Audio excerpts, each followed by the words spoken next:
Welcome everybody back. Your turn. All right. Welcome back, Wheeling. I'm the WaterBoy. Jared Kanter is how you pronounce it. Here with Randy Tank Tantlinger. We're talking about the divisional round matchups. We're taking a look forward at what might be coming for the conference playoffs. Are you sure you know who the hell you are and what we're doing? Yeah. All right, you don't sound sure. I wasn't expecting you to throw me the intro. Well, I know. Last game we've got here to take a look at is the Bengals versus the Bills. And this is another game that I was off on, man. I really thought that the Bills were going to come out, they were going to play an emotional, well-thought-out game, but that's just not how it happened. That's where the Bengals came in. They came out with a concrete game plan. They established the run early, 20 carries for Joe Mixon, resulting in over 105 yards. Joe Burrow played an incredibly clean game of football. No interceptions. He threw 2 touchdowns, one to Jamar Chase, one to Hayden Hurst. He spread the ball around. 3 different guys with at least 5 receptions. You didn't see that from the Bills. You didn't see that at all. Josh Allen was forcing it on the ground himself with frequency. He had 8 carries for only 3.2 a tote. He did get in the end zone one time, which will skew that data a little bit, but he didn't throw a touchdown. He did have an interception, which we've seen a lot out of him, actually, this season, and particularly the latter portion of this season, but he couldn't get his stud Stephon Diggs involved. He couldn't connect with Gabe Davis on one of their patented deep balls. They just struggled to do everything that made the Bills, and the Bengals took advantage of that early on. They put themselves up, and they held on to that lead by playing clean football for an hour. Well, here's the thing with the Bengals. I mean, absolutely amazing that, and like I said, coming in this segment, there would be an arc or two. That Joe Burrow, behind the third-string offensive line, they're down to third stringers. Practice squad guys are blowing open holes on the Bills for Joe Mixon. Let me take a step back here for the arc to the Stil'rs. This is coaching that has the Pittsburgh Stil'rs with a crappy offensive line again. This isn't that your left tackle stinks. It's not that your left guard stinks. Dotson.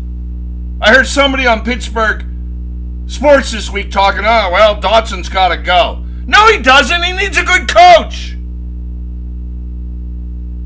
The Bengals were able to protect their Super Bowl quarterback with a third-string line.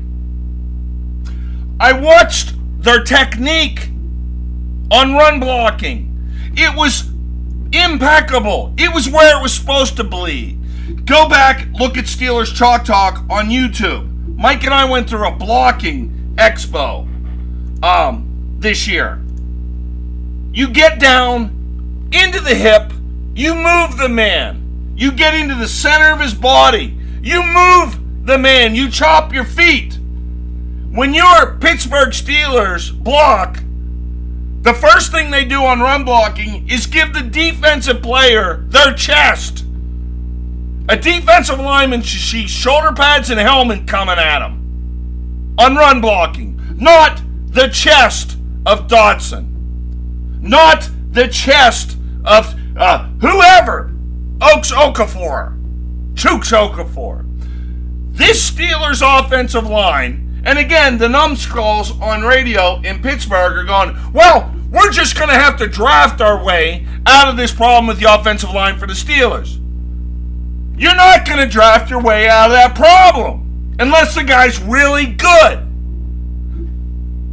After Munchak left, they got the idiot Akeem. He didn't make it through the season. Sean Serrett. Now this guy who's got, if you look at his resume, who's coaching the offensive line, it looks like a great resume. This technique stinks. It's horrible. And that's coaching. It's coaching. The Bengals just are going to the AFC Championship game with their third string line. Do you think I'm angry about this? You're damn right. You sound Because it's an obvious thing that Mike Tomlin refuses to get his head out of his third point of contact. Call Russ Grimm. Call Mike Munchak. Call Dan Chirpak. And anybody that knows what I'm talking about when I mention Dan Chirpak knows what I'm talking about. But Mike Tomlin will not, because he hires his friends. Keith Butler to coach a defense. Now this guy, who's his friend from Memphis days, to coach a bad Steelers offensive line. You're listening to Steelers Chalk Talk, Fox Sports Wheeling, every Saturday morning at 10 a.m. I'm Randy the Tank Tantlinger. He is Jared the WaterBoy. Back to the Bengals-Bills game. I thought the Bills would have gotten it up because of Damar Hamlin. Yeah, no, I couldn't agree more. I thought they were going to do the same, but to speak on what you just went off about a little bit, a big portion of that coaching, and I agree that the run blocking technique was exceedingly impressive. The conditions also helped that narrative a lot. The run game, generally speaking, is more effective when you're dealing with sub-freezing conditions, and that's what they were dealing with here. Bills could have ran the ball too if they wanted. They could have. They failed to do so. But they also, the Bengals came into this game with the understanding of the fact that their offensive line is a different group of guys. Joe Burrow averaged less than 2.6 seconds prior to throwing the ball in that game against the Bills. So they came out, they had effective run blocking, they put themselves in third and manageable situations, and they converted. They maintained long, slow drives. They kept the ball out of Josh Allen's hand. Let me take a look at the time of possession here. In watching the game, it looked pretty one-sided. They led time of possession by about 7 minutes. About 7 minutes, which is less than I thought it was, Yeah, but the point disparity. is there. But you look at the yards per play, too. It's, the Bills had 5.2, the Bengals 5.8. It was the first downs that really were a distinguishing characteristic in this game that just unprecedented, especially during a playoff game. 30 first downs. That's called efficiency, especially if you look at their third down efficiency. 6 for 10. The Bills were 4 for 12. I mean, they chipped away at you, and when those drives are taking as long as theirs did, that defense gets tired and more tired, and then whenever the offense comes out and they can't accomplish something, they can't get a first down themselves, then that defense has to go right back out onto the field, already winded, and do it all over again. On a cold Buffalo day. Well, whatever the case is, and whatever my rant is about your Steelers offensive line, the Bengals came out victoriously 27-10.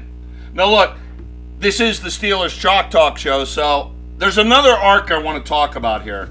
And it goes to bad coaching on behalf of Mike Tomlin and the Pittsburgh Steelers.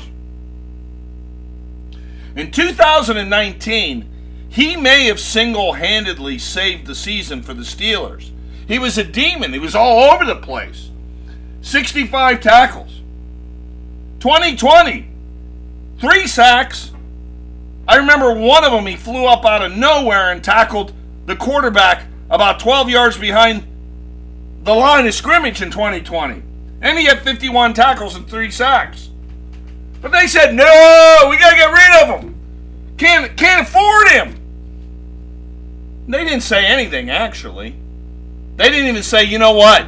He stinks with his 65 tackles, his 51 tackles. So, Devin Bush, in perspective, had about 80 tackles this year. I'm talking about a cornerback. Corner. C-O-R-N-E-R. Mike Hilton. If there was any talk that, the Steelers can't afford Mike Hilton now. Now, you remember some of the, one of the positions, Jared the WaterBoy, the Steelers are talking about needing to draft is corner this year. That's likely what our first round is going to be going towards. Well, it better go maybe to an inside linebacker too. But anyway, just to, in case it was a money scenario, just to let you know, Cam Sutton, who's pretty good actually, Cam Sutton had 42 tackles this year. Yeah, he was good. Is making 4.5 this year. Witherspoon, Witherspoon is making $4 million this year. Levi Wallace is making $4 million this year. Do you know how much Mike Hilton's making for the Bengals who are going to the championship game? $4.3 million. Yeah, Cam Sutton 4.5, Mike Hilton 4.3, Witherspoon $4 million. Who in the heck at the Pittsburgh Steelers said, we don't need Mike Hilton. We don't need him with his 65 sacks and 19, his tackles, and his 51 tackles and 20, and his 3 sacks. Oh, we can move on. We have depth at cornerback. Again, year after year, you see good players with the Steelers do good things. Then the coaching staff, led by Mike Tomlin, do stupid stuff. Like hire Todd Haley. Like hire Mike Canada. Like get rid of Mike Hilton. I'm sorry. Just an arc. But it upsets me when I see this time of year coming because, as I said at the beginning of the show, watching the playoff contenders go at it, and you see the best of them, of what they are, Mike Hilton for the Bengals, the Bengals' third-string offensive line, blowing holes open for Mixon. It shows you what's wrong with your Pittsburgh Steelers and exposes their weaknesses. Hey, you're listening to Steelers Chalk Talk here on Fox Sports Net, Wheeling, Pittsburgh. Here every Saturday morning. I'm Tank. He is Jared. We're down to about 3 minutes here in the show, so we better come along now with some predictions. As Mr. T said in Rocky 3, I predicts pain this weekend. Pain is coming the way of a couple people. All right, WaterBoy, call these games. Who's winning the AFC game and why? I'm taking the Chiefs, man, and it's a tough call to make after watching the Bengals find so much success against a team I got a whole lot of respect for in the Buffalo Bills. But the storyline is there. Patrick Mahomes is just a whole different type of monster, and I don't care about his high ankle sprain. If the man was missing a leg, I think that the books in Vegas would still have the Chiefs minus 1.5. Wow. Well, here's the thing. If the rattlesnake wasn't hurt, I'd be going with the chefs down there. But they can stick as much Novocaine and Percocet into him this weekend. But I see the Bengals and Joe Burrows going in there because they got an underdog attitude and beating the chefs. Moving on really quick. Oh, I hate this game. Please, 49ers, please beat the Philadelphia Sea Chickens. I hate anything to do with Philly. I see the same script that I saw last week, in truth, and that didn't end up coming to fruition last time. But I really do think that the Eagles are going to go in there and they are going to expose Brock Purdy for some of the rookie mistakes that we have yet to see out of him because of this system and the success that he has found under such a genius at head coach. I've got the Eagles. I know how much that excites you. Yeah, well, but Jalen Hurts was hurt not long ago. Look, I'm pulling for the Rocky Balboa of San Francisco, Mr. Purdy. All right, I think I threw my neck out of place, wiggling and moving around and screaming about third-string offensive line. Did you ever think a man could get so passionate about a third-string offensive line? I mean, the moment I knew you. Hey, that's what I like, talking about third-string offensive lines. All right, thanks for joining us for Butterflies and Bar Fights talk here on where are we? Fox Sports Wheeling, Pittsburgh. I'm Tank Tantlinger. He's Jared the WaterBoy. We'll be back next week. Maybe even the quarterback, Mike McMahon, will join us as we talk championship weekend. God bless you and yours.